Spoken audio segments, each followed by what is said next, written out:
What's up, guys? Welcome back to another episode of The Dime. I'm Brian Fields, and with me, as always, is Kellen Finney. And this week, we've got a very special guest, Nathan Mison, president and founder of Diplomat Consulting and co-chair of the National Cannabis Working Group for Canadian Chamber of Commerce. Nathan, thanks for taking the time. How are you doing today? I'm pretty grand. Life is pretty good. Lots of fun things going on in the world. So it's lots of time and lots of change in the cannabis sector and beyond. So fun to be a part of it. Excited to dive into a bunch of topics. Kellen, how are you doing?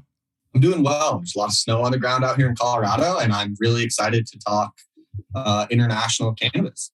Yeah, I guess for the record, Nathan, you're located north of the border, so I don't know if that goes for either the east or the west. Kellen, do you have a thought behind that? If he's in Toronto, it's east. If he's in Vancouver, it's west, right? That's right. And the rest of the country doesn't matter in Canada, so don't even worry. That's what I figured. It's just all blank space in the rest of Canada. The only two places that matter are Toronto. We could also put Montreal in there as well. So yeah. Fair. Welcome to the Canada have like an East Coast versus West Coast culture thing going on? No, it's funny because Canadians, we have to make everything a little bit more difficult. It's Central Canada, where Ontario is, and Western Canada, because the East Canada is the Atlantic. So we even add another layer. So we make it more boring in true Canadian fashion while apologizing for it. So I'm sorry that I brought that to the table. Amazing. So Nathan, for our listeners, can you give a little background about you and how you got into the cannabis space? Yeah, so thanks very much.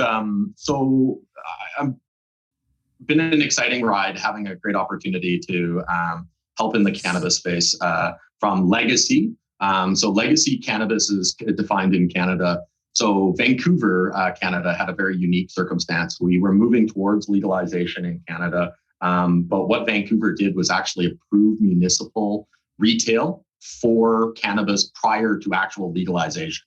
So you had a groundswell of stores that actually were popping up that were selling cannabis that was not regulated federally.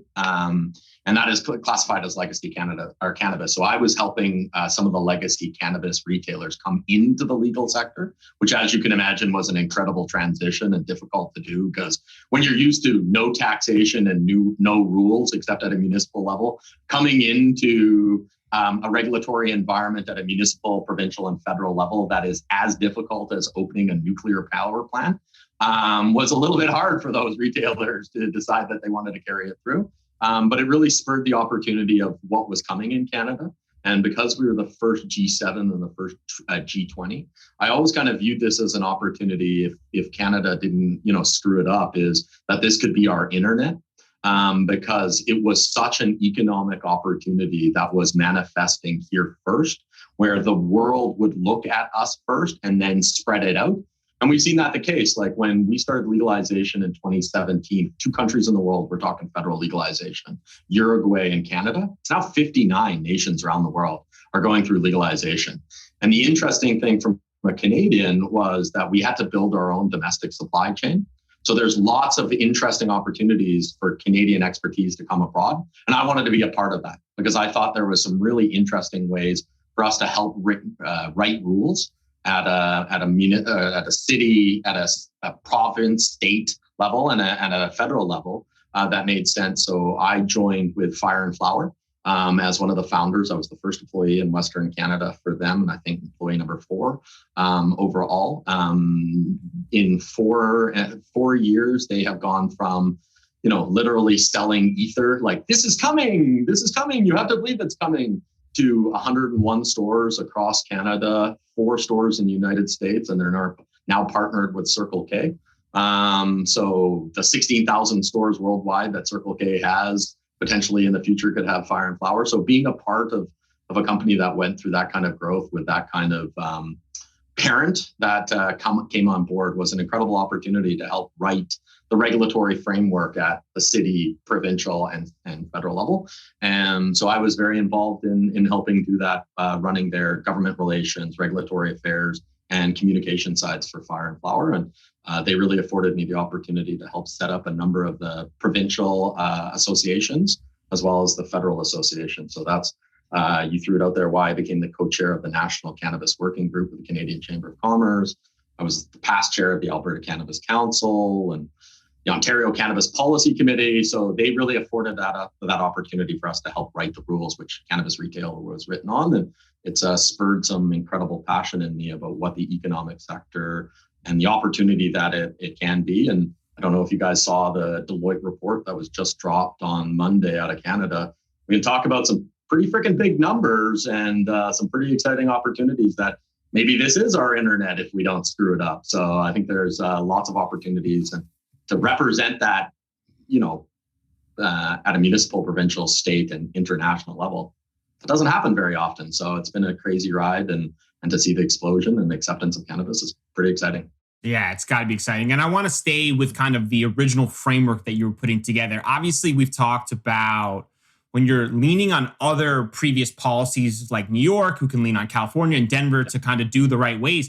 When you're in that room for the first time and you're saying it's only you and another country, there's no other countries you can lean on for framework or for references. So that has to be another layer of complexity and challenges, because you're not only fighting the stigma of the unknown, you don't have anyone to kind of lean on and say, look, they've done it successfully. This is what we can steal from. Well, and, big up Uruguay, right? But Uruguay is not Canada.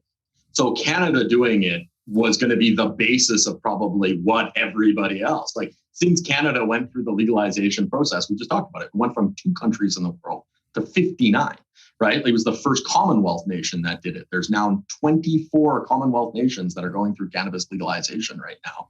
They're probably going to use common law based on the Commonwealth practice of Canada law to be able to do it. And I think it's a really, really, really good point, because when you do something domestically, the unintended consequences internationally are so profound sometimes that it impacts the follow-up. So just a quick example on that. So, the federal Liberal Party led by Prime Minister Justin Trudeau, who pushed this initiative forward, this is probably one of the most significant social policy or economic policies when people look back at he'll be known for, right? Like this is building a worldwide economy that is built on. But it was freaking hard to do that because you had to push that down through 3 orders of government, right? To get the federal to legalize, then you have to have the province build the distribution system and the retail environment. And then you have to have the cities decide how they're going to zone it. Can it be close to daycares, schools, libraries, all of that stuff? But it was, I think one of the really unique things is we were in violation of 3 international treaties when we actually legalized cannabis, including the Controlled Substance Treaty, which is a little bit of a big deal when it comes to international policy, because that's how you move drugs across the country or across the world, including pharmaceuticals. So China and Russia, who had fairly significant negative feelings of cannabis, if they wagged their finger at Canada and said that we were in violation, pharmaceutical drugs could have stopped being sent to Canada because of our legalization. So what happened is we legalized. Then the federal government was like, we didn't legalize, right? Like pretend we didn't do anything, and then get the province and the municipalities to do it all because they didn't want to piss off the international consequences of what it would mean. And it's interesting how sometimes political sensitivities and cover our own ass when it comes to big decisions that sometimes politicians make that have huge consequences, both economically and society, turn out to be in really good things. So their decision of the Canadian federal government to lower its eyes actually meant we had to build a domestic supply chain because we were establishing a completely new domestic market for cannabis legalization, from production to retail. But everybody forgets about lawyers, accountants, building, who's going to wrap the windows, who's going to do security, what are the computers that are going to hold that data system, who's doing point of sales, who's doing merchant of financing, all of those other pieces. But what's really crazy about that is that's now businesses that Canadians can actually take and export to the world, because let's be honest, cultivation and retail is tough to take to the world because you have regulatory environments. Advisors and ancillary businesses, they can go wherever the hell they want. So the economic opportunity, now that we're finally lifting our eyes up and saying, oh yeah, we did legalize. Okay, you can pay attention to us again. Is creating some really exciting opportunities for Canadian businesses and Canadians to offer that opportunity abroad. And that's a really exciting possibility to create a regulatory framework that looks like yours, where domestic businesses know how to work in internationally. And scaling is not something that Canadian businesses are known very well for internationally. So it's a really exciting time where if we, again, don't screw it up, this could be our internet kind of thing. I have a quick question. How much of an impact did working at Fire and Flower have on your ability to speak accurately in these conversations when you guys are drafting the regulations and putting these rules in place? Well, so I think it's a great question because, when you're building relationship with regulators and politicians, they of course know you're coming in with a slant, right? Like they know that you're advocating for a mutually beneficial solution that perhaps gives you a preference over others. But if you think about how they're going to sell it, how it fits in with their agenda, and how it actually benefits all of the sector, there is opportunities to see significant advancement in that. And because the sector was so new, right? And because it was start-stop at the beginning of cannabis legalization, like there was 9 stores in Alberta, and then it was like, whoa, we don't have enough domestic supply. We're not going to approve any more retail stores for 9 months, right? To have the supply catch up. And now we're like, there's too much supply, and now there's too much retail stores. So it was interesting because you were telling people like, hey, this is coming. And they're like, wow, we don't believe you, no, there's not enough supply. And it's like, there's 9 million square foot facilities that have been built. Like there's an extra 1.2 billion grams in Canada of cannabis right now that cannot be sold because our domestic market can't handle it. 1.2 billion grams, right?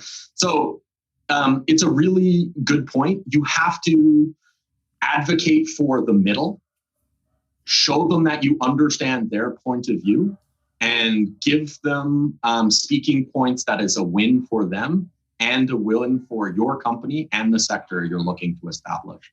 And I think, the fact that Fire and Flower was so generous in letting me and financial contribution and setting up a lot of the associations that represented the cannabis sector at a provincial and national level, it allowed us to have a diverse voice while still having intrinsic ties to one player. And I think that was very beneficial as well. But, regulators often just want a solution. And if you're willing to put in the work to help them get there, they're willing to listen, even though that they know that there might be a little bit of biases in there.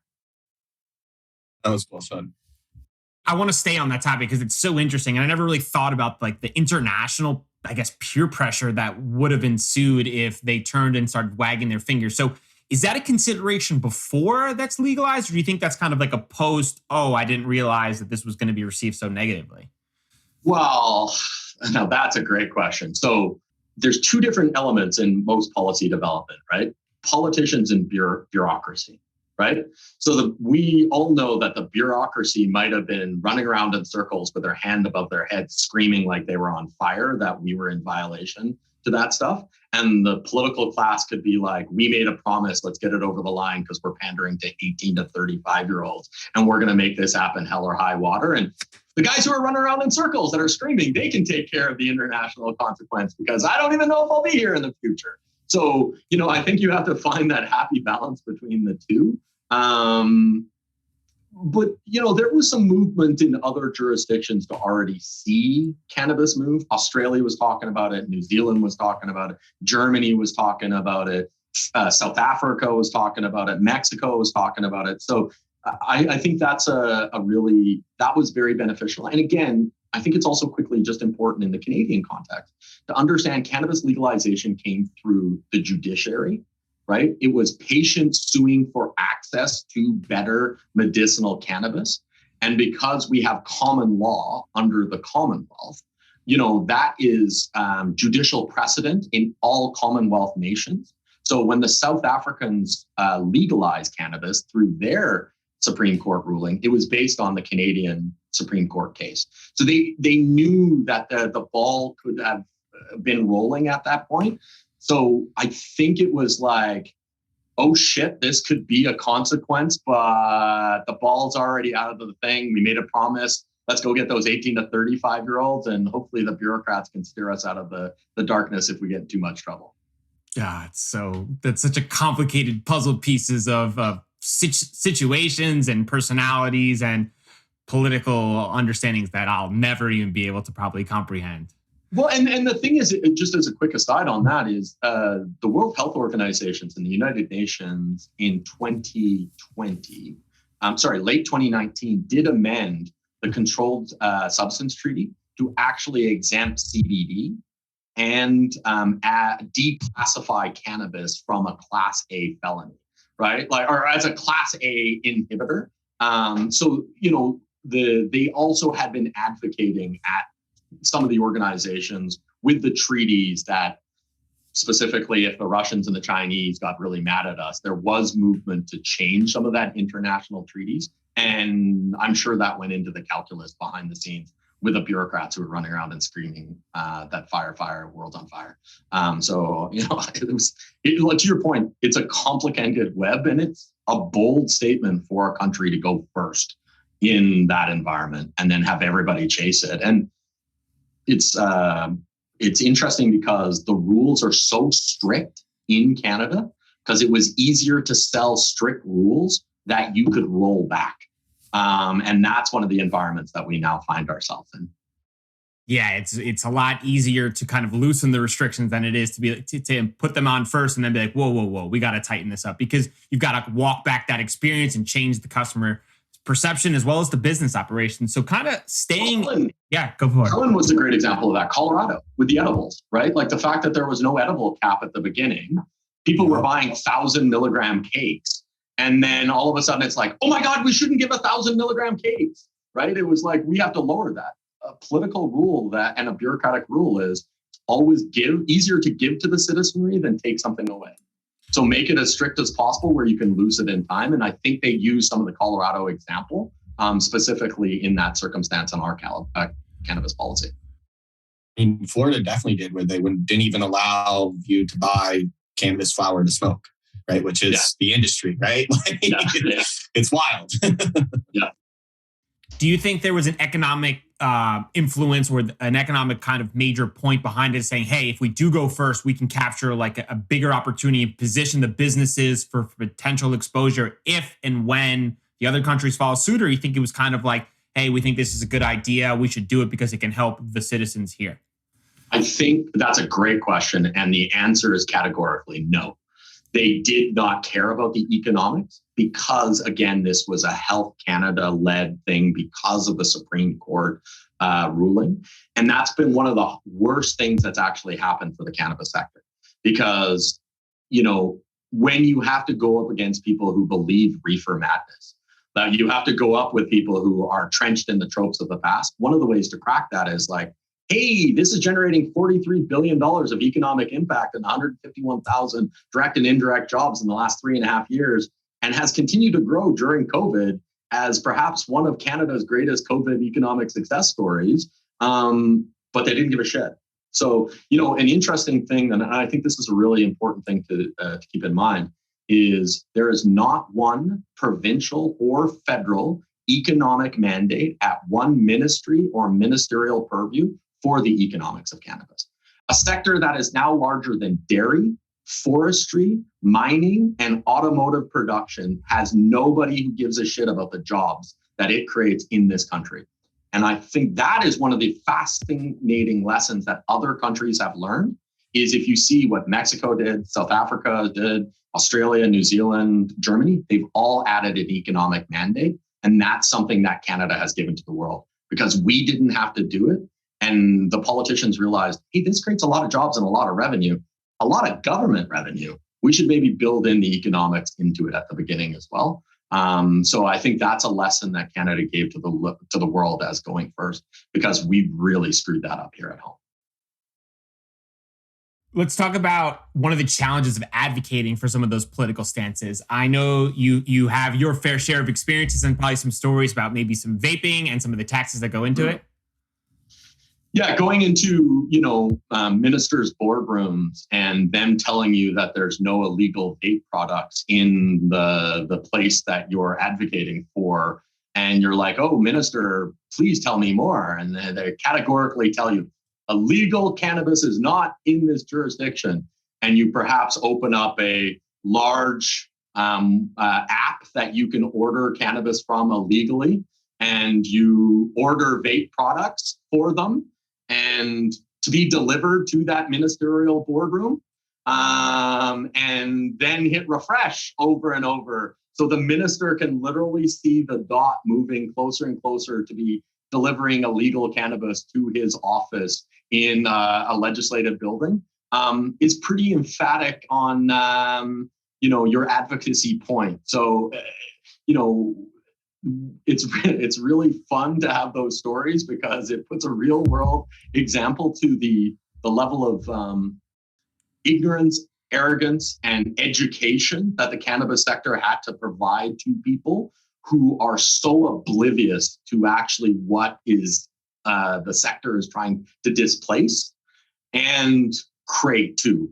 And I think, that's a simple example where it was literally somebody telling you like, it doesn't exist. And it's like, we legalized to displace a sector that had an 80-year head start that contributes $6.5 billion to the economy each year from your own federal stats organization. And you're telling me it doesn't exist because we're in this province? Come on. So I think there's lots of things that, that it seems ridiculous in hindsight, but it shows the work that the cannabis sector has had to do to provide even that baseline of education for the people who are making the decisions on how the sector actually operates and legislated under, that they have zero idea about what the sector is, what it is, how it works, what you're working towards. And that's probably a lesson that as, the states pushes forward on legalization or other jurisdiction, there has to be some education on the difference between illegal and legal so that policymakers understand why you're making a move in that direction and the economic opportunities that came for that, because Canada failed in that regard. And that's probably a lesson that we can again share to the world because it made advocacy much harder. Isn't that frightening though? Like the fact that the people who are making the rules have no idea what's going on. I mean, I love going back to the example of Governor Ricketts of Nebraska. If you legalize cannabis, it will kill your kids. And I just can't get that out of my head, because how in this day and age does he say something like that unless he's 100% tunnel visioned in, or someone's provided him a talking script and he's like, this is what my lobbyists want me to say. This is what I'm going to say. Oh my God. It's also interesting the changes in attitude when money starts to come involved. Yeah. When Illinois' tax revenue showed that they were making more money off cannabis than they were on alcohol, it was interesting how many states started to be like, hey, whoa, wait, what? Say, what was that you were saying? More money than alcohol? We like more money. Or former police officers who at one time in my own country said that cannabis was the same as murder, and they now own cannabis companies, right? Like it's interesting how things can evolve through the process. So what I think is, as we move through normalization and societal acceptance, some of those statements that are made that people will look back and realize, oh man, I was really stupid or ignorant saying that. Hopefully they have enough self-confidence in themselves to realize that was a really stupid thing they said, because it's not the same. But it does leave an interesting conversation from a policy point of view. And I would imagine that, considering who you guys are, that's an interesting one. I've always thought it would be really interesting to do an economic analysis on a cost to government on a cross comparison between alcohol and cannabis as inebriants. I would love for somebody to fund that. I would imagine I'm probably going to get some unique feedback from maybe some of the people in the alcohol and cannabis sector. But, if you want to do a true cost to society on inebriants, let's actually have a foundation of information that we can cross-reference against each other to make good policy decisions. Because I don't know about you, I don't see a lot of people fighting at the end of the night when they're high over a pack of Doritos that perhaps you might see with other inebriants, or taking up hospital beds because overconsumption. So I think there's some really interesting things that, as the sector continues to evolve, we can see some good research and some good policy development. The only Yeah, thing I that's happening there is those people are falling asleep on the couch. Yes, with full bellies. Yeah, that's right. Netflix and chill actually means Netflix and sleep, but they still call it. Yes. Yeah. Yes. I also don't think that, we probably don't need to conduct the experiment as far as the cost on society when you compare alcohol to cannabis. I think it's pretty cut and dry, personally, as far as, I don't know anyone that's ever blacked out on cannabis and made really poor decisions. You know what I mean? So we'll just leave it there, right? But it's an interesting point, and it comes back to the story about the vape, right? Like vape isn't illegal in my province. It doesn't exist, right? When you're facing with that level of misunderstanding, we sometimes have to show the cross comparison because they understand one side because it has 80 to 100 years of familiarity, and they have no reference to the other side. So we have to draw that direct comparison so that there's an apples to apples conversation so that we can make better policy from a common level of understanding. And that understanding has to come from a third party, unbiased organization. Makes sense. Yes. There's like a bunch of layers of challenges here, right? From a political standpoint, and maybe Nathan, you can probably weigh in better than I can. I'll just make some assumptions here, is that if you're a political figure who's pushing for certain policy, and let's say big alcohol is one of your biggest backers, they might not want to see cannabis kind of take some of their market share, because when I've seen some of the estimates for here in New York, and some of the potential numbers are just mind-blowing to begin, I don't even know how they're making those numbers, because, right, there's adoption for current cannabis consumers, which they don't know how many people. They don't know what's going on in a black market standpoint, but also the users who are now consuming alcohol on a regular basis that might migrate over and capture some of that market share.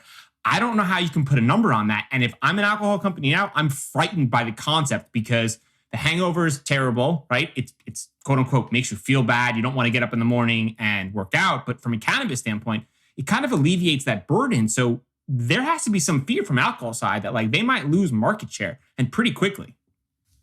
So a couple of things, and I think I agree with most of the things, but look at the play of alcohol companies into the cannabis sector. Constellation with Canopy, Molson with Trust, Boston Brewing with looking to enter into the cannabis space in Canada. There is a natural affiliation to that.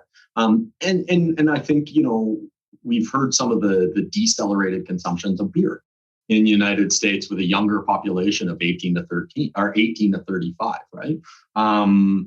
But that's a demographic that consumes cannabis at a higher level than other demographics. So, you can start making unique financial decisions on how to play in both worlds to both demographics to continue to move it forward. And I think you really raise an interesting a point, and one of the greatest opportunities that the Canadian cannabis market has, but I think a worldwide market has, is the establishment of a cannabis tourism and hospitality environment. So the number in Canada is 21.5 to 25% of Canadians consume cannabis based on a number of different numbers. So in a country of 39 million people, that's not an insignificant population base. But it's interesting if you think about it from a policy point of view, people aren't fighting for the 75 to 79%, right? Of which, by the way, the statistics are most of that demographic would be interested in trying cannabis, but through ingestibles, right? 66% of first-time cannabis users want to have an ingestible experience. And that's not like a combustible, that's a drink. That's a mocktail that has an isolate or a distillate. That's a food-based experience that has a measured dosing that they can have. And to the conversation that we're having before about that parallel between alcohol and cannabis, that they can make a direct parallel to. Oh, if I have one shot of something, I feel the effects in 8 to 12 minutes. Okay, if I have this mocktail with this isolate, I feel the effects in 8 to 12 minutes in the same environment that I can have a drink. That's when we start to see a greater societal use of cannabis, I think, in that regard. And considering COVID has completely beat up the tourism and hospitality sector, right? So I know the statistics in Canada. I unfortunately don't know it in the States, but I'll give you one in here. So Canadian tourism and hospitality contributed $105 billion to the Canadian economy per year prior to COVID. It's now down to $50 billion, right? A $55 billion. And the crazy thing about that number, and now I'm really policy peaking, so I do apologize for it, is that is an overrepresentation of a sector that hires the most underemployed 18 to 25-year-olds. So you beat up a sector that is the bridge to get younger people into the job market as well by losing more than 55% market share. What an interesting opportunity in Canada, we'll say as an example, to have a differentiated experience when the light bulb gets turned back on and people can start to travel, that 29% of worldwide consumers want a cannabis experience when they arrive in that jurisdiction. Why can't we fill some of that $55 billion by creating a cannabis experience where 29% of the world travelers come to Canada, where the alcohol companies own some of the cannabis companies that are providing drinks that people can feel the effect with, like they do in alcohol, in an environment at pubs, festivals, music venues, so on and so forth. So there's a direct parallel. And I think that's perhaps one of the most exciting developments that are coming for the cannabis sector. I think it's really exciting that New York has talked about consumption lounge licenses as well as Michigan. And I think it's a really interesting opportunity for North America, who has three of the biggest nations in it, right? The only three nations in it that are all in different stages of federal legalization, to add that as something that they should be perhaps talking about as well. But I think to have a long-winded way, alcohol has a way to help steward and advocate for that kind of regulatory change with the relationships politically that they already exist, and bolt cannabis on to get the cannabis sector further along on that adoption. I think that cannabis and alcohol need to hold hands and kind of walk off into the sunset together. I know Brian's shaking his head, so I'm excited to hear what he has to say after this. Yeah. Maybe in the situations where the big alcohol companies partner with the cannabis companies, then sure, it's time. But I think alcohol companies... You could pick your experience, right? If you're Constellation and you then have someone enters, you get 100% conversion rate when someone enters your pub. You know what I mean? If they're going to buy a beer or if they're going to buy a THC drink, versus if you're only selling the beer, and then maybe it's every other alcohol industry should every other alcohol company should be taking notes right now. You know what I mean? All right, go ahead. Sorry, Brian. Yeah, go. Sorry. So I agree with that. That's totally fine. But what about the alcohol companies that don't have exposure to the cannabis companies? Mm-hmm. Those are the ones who are like, absolutely not, Nathan. We need some more time. We need to build our strategy. We need to have more board meetings to discuss the same concept we've talked about for probably 10 years. And when we make that acquisition, then Nathan, it's time to open up the consumption lounges. They're like the bureaucrats that were running around in circles with their hands above their heads, screaming fire, fire before, right? Now, but I think one of the things that's interesting, and I think this is going to be a very different experience between the Canadian tourism and hospitality sector and the United States tourism and hospitality sector. Canada will not allow cohabitation of inebriants. You will not be able to have cannabis and alcohol in the same jurisdiction. You just won't. Why? Yeah, why? Because because in Canada, we legalized medicinal first, that then became adult use recreation. Okay. This lives at Health Canada as the primary regulatory agency federally, and there is not peer-reviewed research on how the two inebriants work together. We cannot make decisions that will allow those two things to happen together until we do 10 years of research, innovation, endocannabinoid measurements on how alcohol matches together with CBD, CBN, THC, THCA, all of that stuff. It just won't happen. And what's interesting is, and this is where the Americans are going to have to make an interesting decision when their regulatory is, the world's going to follow Canada in that regard, not the States. So in nations that will legalize pharmaceutical first and then go to adult use, like Australia, New Zealand, South Africa, Germany. So that'll be a really interesting circumstance. Non-alcoholic beer infused with cannabis? Sure, giggity. A faux wine that has cannabis in it? Yep. But the two things together, you will not have them cohabitated in the same locations, which is a good and bad thing. I could see it going where like I've seen a couple consumption lounge designs out in California, here in Denver with the recent passing, and like the loophole around that, right, is they just literally put two locations next to each other, and then they have to bypass between a door, and like you can't carry your cannabis drink to your bar, you can't carry alcoholic drink back, but like you can go to the consumption lounge, hang out, maybe have a doobie with your friends, and then go back to the bar where the show is playing. I've seen it kind of approach from that sense, but also I've even brought up the fact that like Lagunitas and some of these other more established breweries have experimented with putting cannabinoids in their beer, and the alcohol regulators were like, absolutely not. Even with CBD, they literally pulled the plug on it faster than you could even imagine, and probably has to do with those laws that the lack of studies that you were just mentioning. Well, and even to your point, you'll never have smoking. Like that's an interesting Canadian difference to the States as well, which is a good thing for your tourist market. Because as we know, flower represents 66% of the cannabis sales currently. Market, of current sales. You'll never have it in Canada.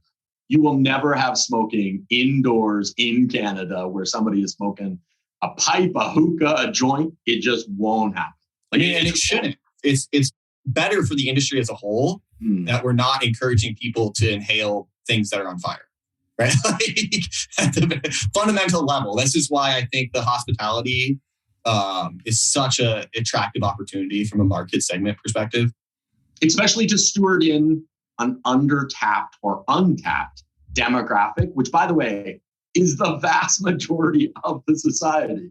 That if we could bring them in, it's new market share, new opportunity, and politically motivated people who could actually represent, hey, this cannabis thing isn't too bad. Maybe you got out of the way because I'm not smoking it. I would like to go have a drink down at, a pub or wherever it is, right? So that you could actually have that. So I think that's a really exciting opportunity. And I think 2022 is going to see big advancements on that area in Canada and beyond on the cannabis tourism and hospitality. And if I can hopefully play a small part in bashing my head against a wall to make through to get that happen, I'll be excited to see what we can achieve on that regard.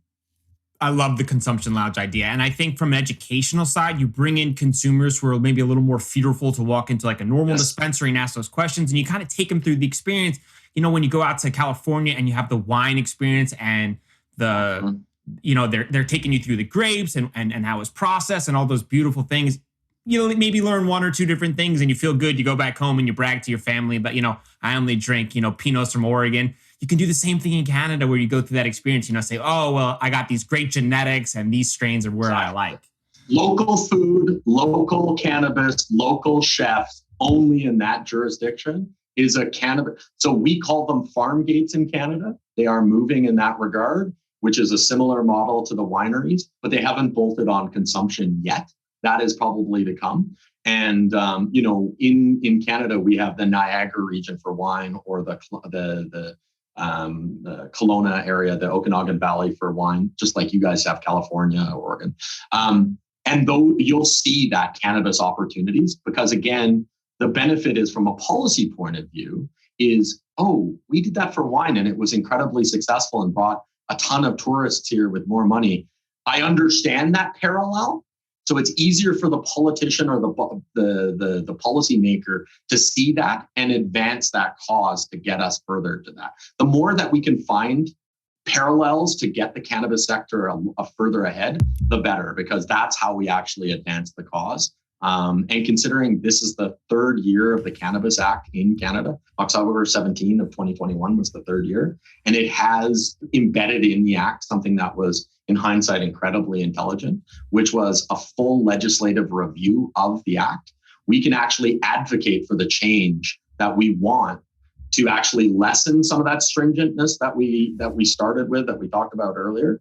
But we can start having conversations about like, hey, can we do infused restaurants with a dosing station or the creation of a cannabis chef or a cannabis mixologist? Now the act is open. Can we push that? We can get into that point of view. And that's a really exciting opportunity for us to see regulatory change to get us to that environment. So it's going to be a big year. So I want to slightly switch gears on the topic standpoint. So what's Canada's perception of the US and how they're handling the process or the rollout of cannabis?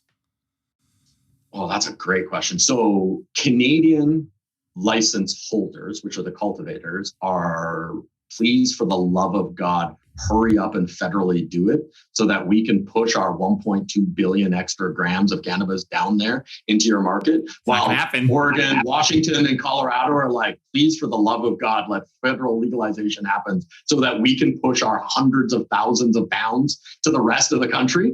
That's an interesting circumstance. We'll figure out how that plays out in the markets. I think bolting that on to the Mexico movement as well is a really interesting one, because you have potentially cannabis potentially be a part of the USMCA negotiations in the future. So you have a North American purview.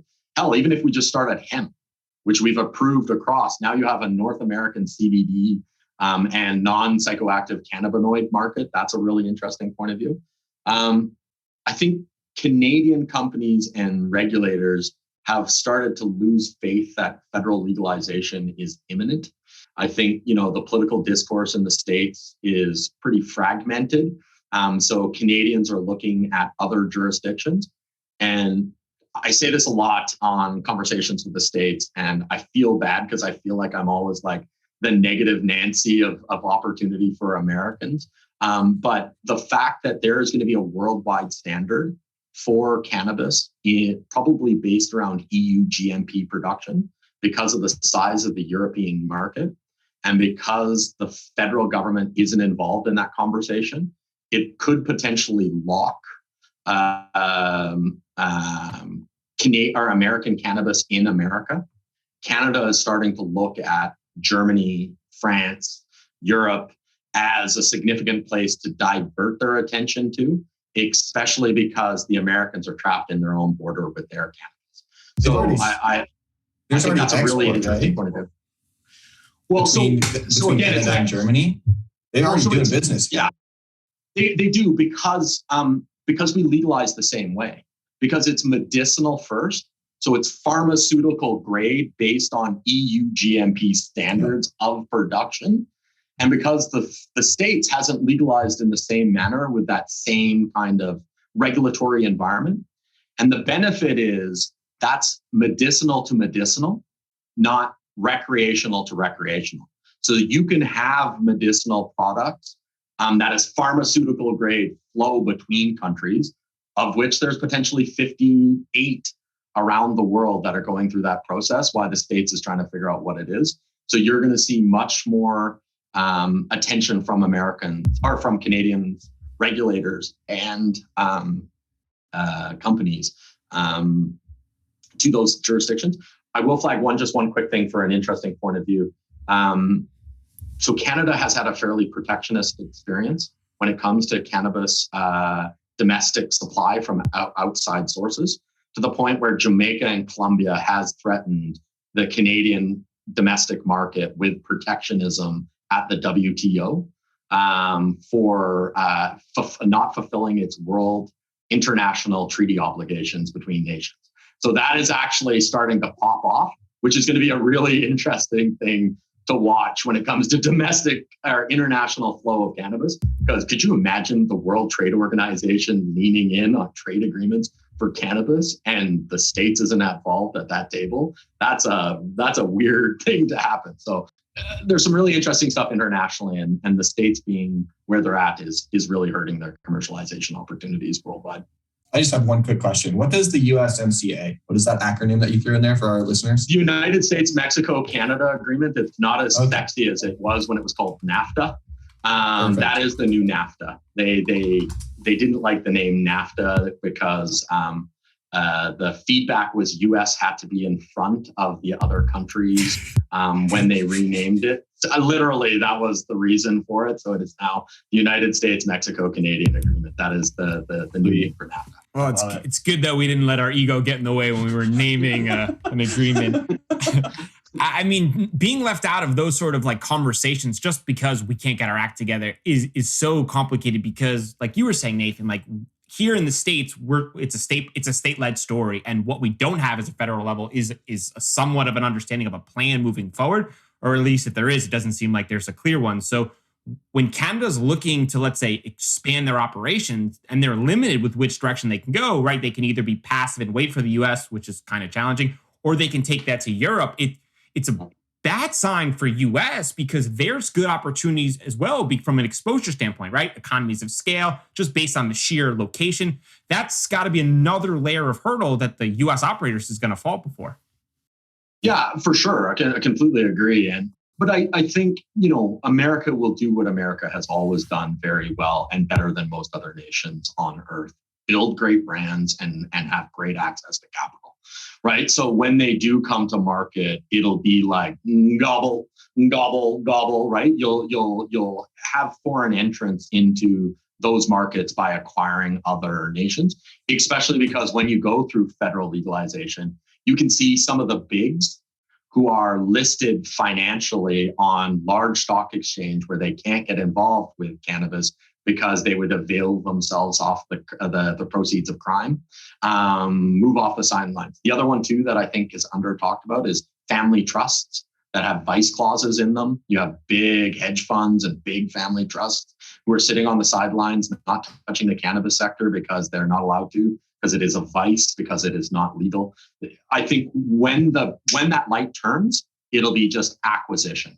And like, hell, look, Cookies just opened a location this week in Spain, right? So you're already seeing brands move in a true way that Americans are great at. Like, Americans build better brands than almost any other nation on earth. So you'll export brands, you'll figure out how to work in that jurisdiction, and then you'll acquire those domestic companies when the Band-Aid is ripped off or put on. That analogy is a weird one, but yeah, however that would work. It's going to be a wild time when that goes down. Wow. So Nathan, it'll be very interesting because all of the money who's been sitting on the side will just push. And the interesting thing though, when you have all the money sitting on the outside is you don't have all the places to put it. So the valuations and the stupidity that are going to come on the other side of that is going to be pretty problematic, because Canada can show you when you have speculated companies, the problem is when you get high valuations, you have to show profitability and sustainability at a certain point. And when those come crashing down together, it's not always a good thing. So that'll be an interesting thing to see when that happens. And I look forward to enjoying the ride and crying on the way down. Yeah, I hope not. What is one idea or concept about Canadian cannabis policy that Americans wouldn't know? That the provincial governments in almost every jurisdiction is the only wholesaler and supplier for retail. So you only have one person to buy from in most jurisdictions in Canada, who is the government, who takes money on the front end from the cultivator and the back end from the retailer, to the point where that Deloitte report that came out that we referenced earlier showed $43.5 billion of economic contribution to the Canadian economy since legalization, and 15 billion of that went to tax policy or taxation. That is a big nut. So, and that's because the government was smart, depending on which side you are, and put themselves in the middle. So you can't go anywhere else. They've given themselves government monopoly where they get to set the prices and negotiate the cut on what they'll buy for. It's a pretty tough place to be. It's a great business. You think that'll be the same way long term, or you think that eventually the companies will look to push back on that? No, we've been pretty proud that we've already seen some significant change. Alberta, the jurisdiction where I live in, just closed their government monopoly e-commerce website. So in the province that I lived in, they were the only e-commerce and delivery website. They've now closed that so that private companies can actually have access to e-commerce and delivery. So I think there will continue to be changes. And it's not like the government can't get its touch and get out of the business of being a wholesaler and distributor without taking the capital cost of it. We have lots of other sectors that we could probably point to, I don't know, like alcohol, that you do the exact same thing in, where you still take taxation on the top, but private sectors get to be the wholesaler and distributor. So I think it'll get there, but it made sense when it was easier to give it to citizenry than take it away. So they controlled supply at the beginning, and they controlled the revenue because nobody knew what the hell this was going to look like, because we were the first G20 country in the world to do it. So it was a safer alternative to tell the citizens, you controlled it. It makes sense, honestly, especially with like an emerging market like that.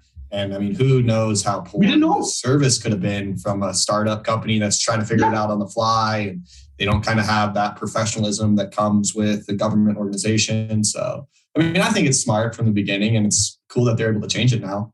Yep. The government's and keep some of us employed or with consulting contracts. So that's also a good thing too. It probably looks really nice on an Excel sheet. They're like, see, we're making twice as much. Yeah.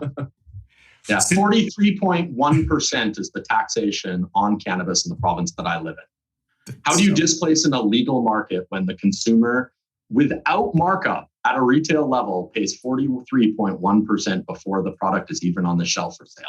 That's insane. That's insane. It's hard to understand that. Like, hearing you say that, like, you just think about it from like a numerical standpoint, it's still hard to understand. It's that. crazy.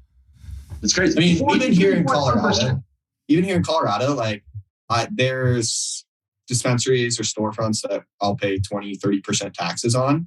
But the cannabis is still cheaper now than it was 10 years ago in the legacy market. Like, significantly cheaper. Like, insanely cheaper compared to, at least in Colorado, right? Industrial agriculture is a whole hell of a thing, right? Like, when you open millions and millions and millions of square feet and acres and acres and acres of outdoor grow, you all of a sudden have a cheaper product because now there's more of it, right? Yeah. So I that's a good thing for consumers, a bad thing for the growers, right? So that has to be the counterbalance between the two. But they don't have to worry about the feds rolling in now, right? That would be the counterpoint, I guess. They're not going to like that. Federal bill, I think that they're talking 25% taxation at a federal level as well. So that'll be interesting to see how that works out if that bill goes forward. So yeah, the taxation policy is going to be very interesting to watch in the States. And I would recommend that American companies look at Canada, because there's some really good stats-based analysis that we would love to share, so that hopefully we can help arm you with some of that policy and research to advocate for better decision-making. So one of the things that you asked what people can know about the Canadian space that American companies don't know, we've done a lot of this. Give us a call, because we'd love to share with you so that we can make better policies. And we hopefully prevent you from falling on your face, because it really hurts to fall on your face and then step up and try and fix it. So if we can work together to create a better example of what a cannabis market can be, Canadian companies are happy to share that lessons with American compatriots. Since you've been in the cannabinoid industry, what has been the biggest misconception? Well, that's a really interesting conversation. So that I didn't support legacy. Because I work for a licensed producer or a retailer that was seen as like one of the real white collar corporate cannabis companies that was so out in front and significant development. People didn't see that we were advocating for the entire sector. They saw that we were just advocating for better policies for fire and flower and for corporate cannabis. And not understanding that, to build a better sector that displaces the illegal sector, I was advocating for as many of legacy people to come into the market as easy as possible, because we want their better cannabis, and you're going to displace the illicit sector by bringing people in as quick as possible and easy as possible. And I think that was a real challenge that I got beaten up a whole bunch from people who thought, I wasn't supportive of the whole sector. It was just the big corporate, and that was not the case. And as I'm sure you know, there can be some vitriol from certain segments these days on social media and stuff like that. So, you can get beat up pretty good about it. But, considering I argue with politicians for a living, I'm pretty lucky to have thick skin. So I only cry inside, not on the outside. That's the only thing that matters. Yeah. If you can sum up your experience in the cannabinoid space in a main takeaway or lesson learned to pass on the next generation, what would it be? It's an economic opportunity that is unfettered. My kids are going to grow up in a world where cannabis is going to be larger than alcohol and accepted by more people and utilized more diversely. Hurry up and get us there instead of fighting for beliefs from 50 years ago. That would be one of the things I would love to see. Amen. That's well said. All right, prediction time. I wrote this one on the fly, so I apologize for mumbling it.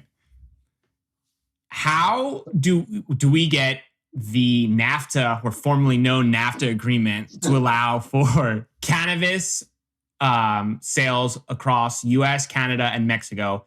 And does it need federal legalization to occur? Great question. I am very involved with the Canadian Chamber of Commerce. I believe that the chambers of commerce, because they represent everybody in the supply chain, cultivators, retailers, ancillary businesses, is a great way to do it. I believe that the political relationships that you have with traditional economic actors representing it towards politicians who aren't thinking that it's just a cannabis company coming in there and whining for better policy that they could take advantage of to the point of the past. And I would start with non-psychoactive cannabinoids like CBD, CBN, THC, because they're already approved in all 3 locations. So start there and then let's work to inebriants. When?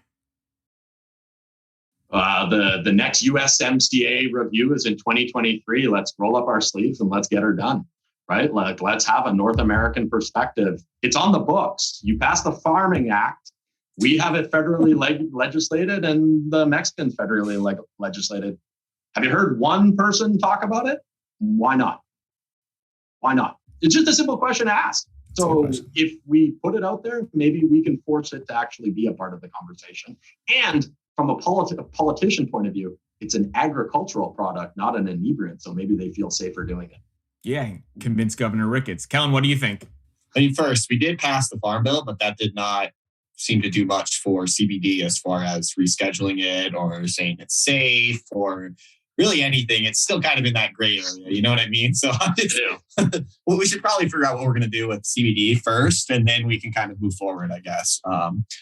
But I think it does require federal legalization, honestly, at least on the U.S.'s part, because the U.S. is going to just look like an outlier sitting at a table with 2 countries that have robust, established, matured markets where even when we talked about representatives not knowing that there's still illegal vape products on the market, I mean, I can't even imagine the ignorance that the U.S. representatives approach that conversation with never even having a real marketplace to have cannabis sales from a federal perspective. You know what I mean? And so I don't think there is a conversation. I think the point is moot.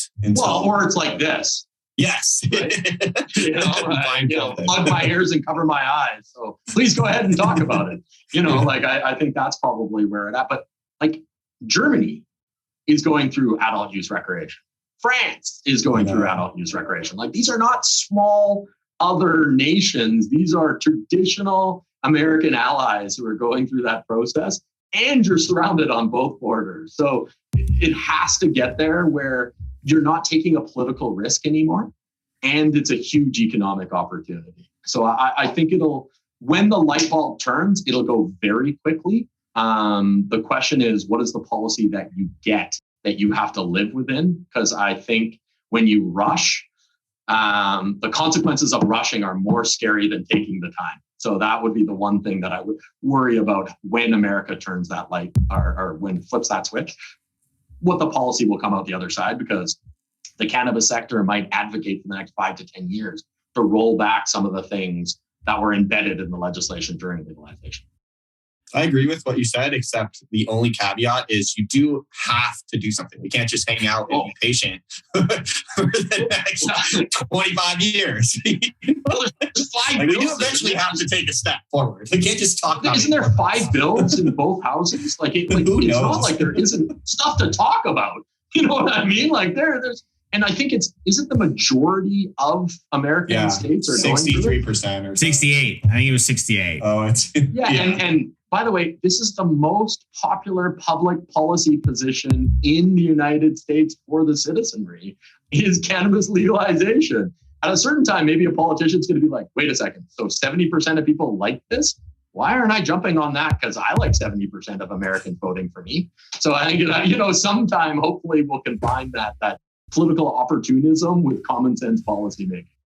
It seems like a layup, right? Like just to think about that, just from a statistical standpoint, you got to feel pretty good going in knowing, well, 7 out of 10 like it. I'm going to feel good laying here.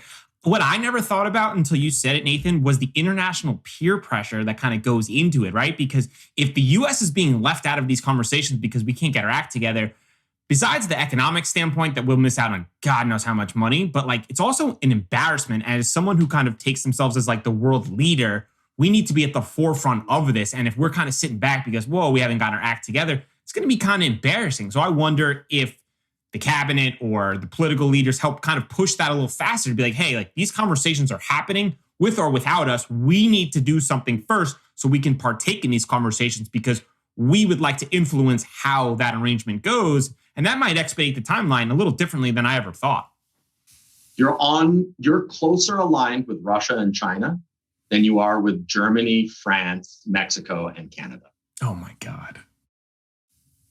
Just to throw it out there. Oh my God. That one stinks. That one hurts. That one Just to throw it out there. That one hurts. That one really, really hurts. I'll have to clip that and maybe remove it because that one's a little too painful for some of our listeners. I mean, maybe our strategy is just let Mexico legalize it and they can grow it all and then we'll just import it. You know what I mean? Yeah, that works so well. Reagan, somewhere Nancy is spinning in her grave somewhere. Oh my God, it's terrible. Sorry, you should probably clip that one. But it's so terrible. It'll help our trade deficit. It's true. I do have to run. I am really sorry. I would really love to carry the conversation, but I have to jump to another one. Thanks so much for your time, Nathan. Appreciate it. No problem. It was a real pleasure. I look forward to having it again, guys. Absolutely. Talk soon. Thanks. Be well.